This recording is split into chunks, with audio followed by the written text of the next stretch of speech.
Selamat kembali di Bitwise. Hari ini, kita berbicara tentang Web 3 dan Metaverse, yang cukup populer dan hangat di berita. Kedatangan teknologi baru selalu membawa perubahan. Misalnya, internet mulai bertahun-tahun yang lalu, dan masalah privasi masih menjadi topik perdebatan mengenai kegunaan internet. Fenomena yang sama terlihat jelas di Web 3 dan perbandingan Metaverse untuk mengidentifikasi alternatif yang lebih baik. Trends teknologi apa yang akan membentuk internet di masa depan?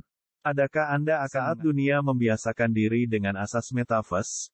Deptan tentang Web 3 juga hadir implikasi kritis. Namun, Anda dapat menemukan tanggapan yang jelas dari Metaverse vs Web 3 dengan memahami. Kedua istilah tersebut akan memiliki impak dan berkelanjutan pada masa depan sambungan digital.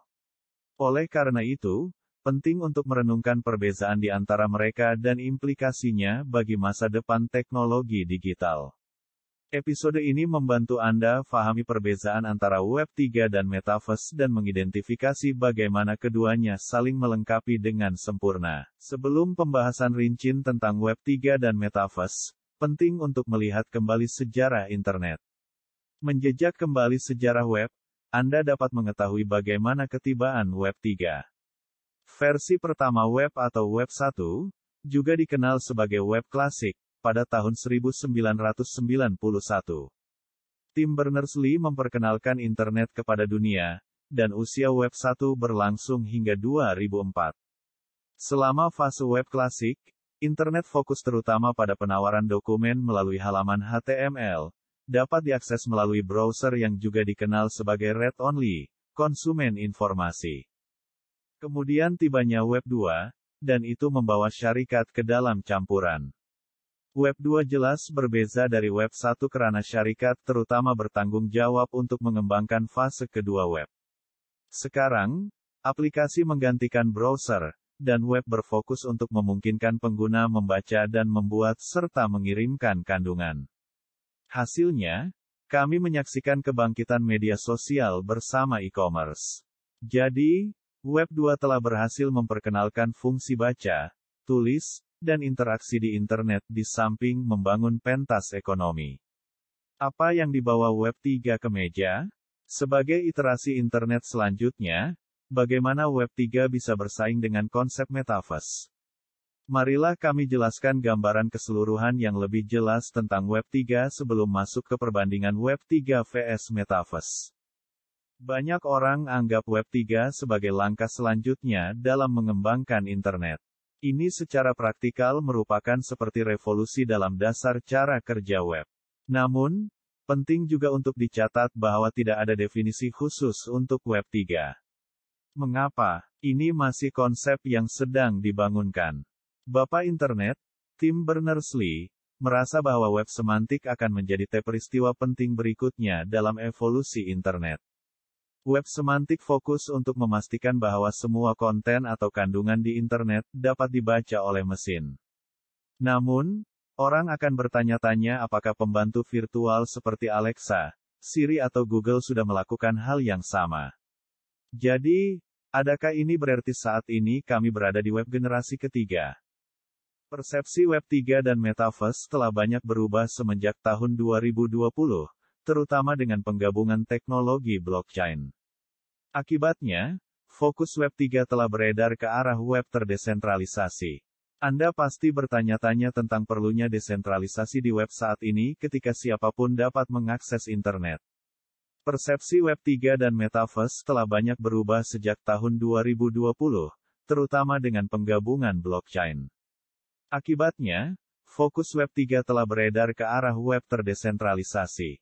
Anda pasti bertanya-tanya tentang perlunya desentralisasi di web saat ini ketika siapapun dapat mengakses internet.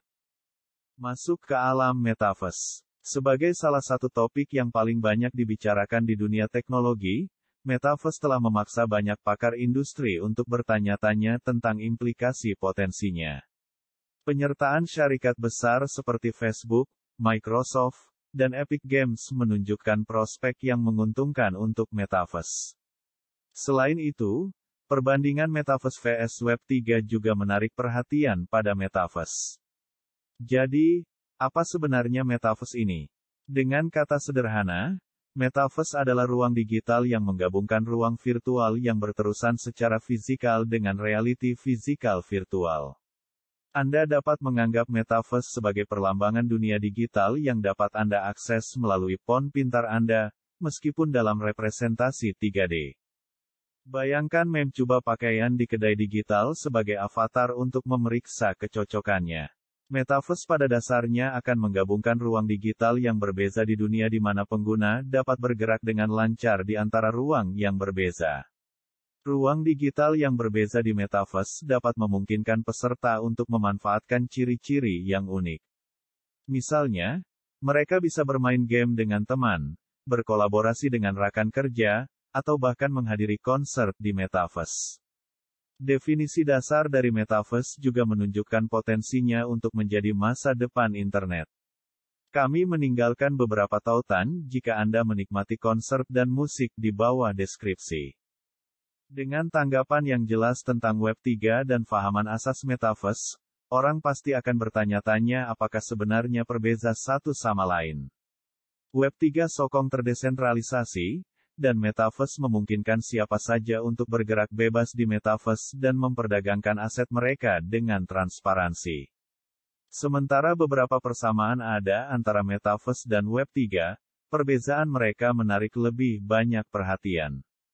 Berikut adalah garisan perbedaan antara Web3 dan Metaverse secara terperinci. Sokonglah kami dengan berlangganan, menyukai, dan kongsi. Terima kasih. Pertama, merujuk pada definisi mereka. Metaverse adalah dunia digital, tempat Anda dapat berinteraksi dengan objek 3 dimensi dalam realiti virtual. Dengan headset virtual reality, Metaverse akan membantu pengguna berinteraksi dengan pengguna dan objek lain di ruang virtual. Di sisi lain, Web3 pada dasarnya adalah evolusi pendekatan di mana pengguna dapat kawal aset digital dan identiti online. Dengan Web3, pengguna dapat membuat kandungan pilihan mereka bersama dengan kawalan dan menjana keuntungan. Oleh karena itu, Web3 adalah konsep untuk generasi internet berikutnya di mana pengguna dapat kepemilikan atas kreatif mereka. Faktor penting berikutnya untuk perbandingan Web3 vs Metaverse adalah teknologi asasnya.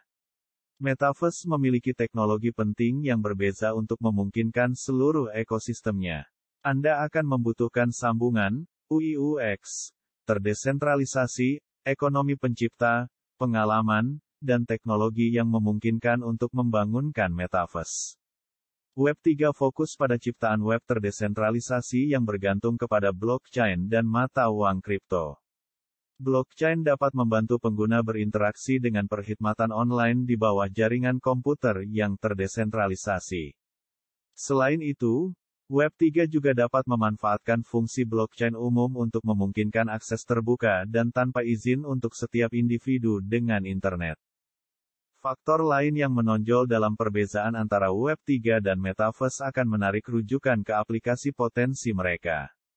Metaverse adalah dimensi baru yang membawa film, hiburan, permainan, pendidikan, pelatihan berasas simulasi, dan platform sosial ke dalam satu platform. Namun, semua aplikasi ini dalam Metaverse masih dalam pembangunan. Jadi, terlalu awal untuk andaikan bahwa Metaverse akan mampu mencerminkan hampir semua aktiviti dunia nyata. Web3 sebenarnya adalah piawaian untuk generasi baru internet. Anda dapat menganggapnya sebagai seperangkat aturan yang berlaku untuk setiap pengguna internet.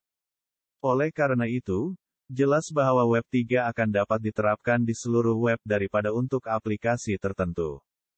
Pengambilan terakhir dari Web3 dan debatan Metaverse adalah bahwa kedua-dua teknologi saling menyokong dengan sempurna.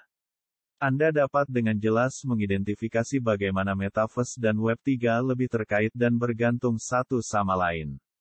Metaverse adalah ruang digital, dan Web3 sokong web terdesentralisasi, yang dapat berfungsi sebagai dasar sambungan di Metaverse. Selain itu, ekonomi kreator di Metaverse dapat melengkapi visi Web3 untuk mengembangkan dunia keuangan baru dengan solusi terdesentralisasi. Namun, Metaverse masih baru lagi dan membutuhkan sokongan kuat dalam teknologi yang mendasarinya. Di sisi lain, Web3 berkembang sempurna dengan pertumbuhan NFT dan DeFi yang luar biasa baru-baru ini. Mari kita tunggu dan perhatikan bagaimana Metaverse dan Web3 terbentuk di masa depan. Tips bonus sebelum kita berakhir. Berikut beberapa aplikasi Web3 yang dapat Anda gunakan saat ini.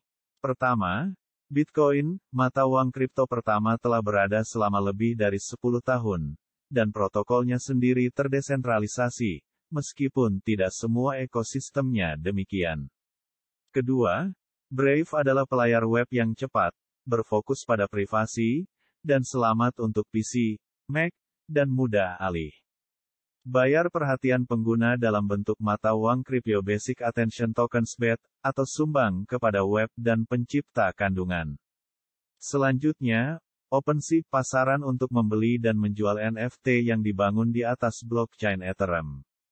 Yang terakhir adalah Uniswap, pertukaran mata uang kripto terdesentralisasi. Saya harap Anda menyukai episode ini dan belajar pengetahuan baru. Terima kasih.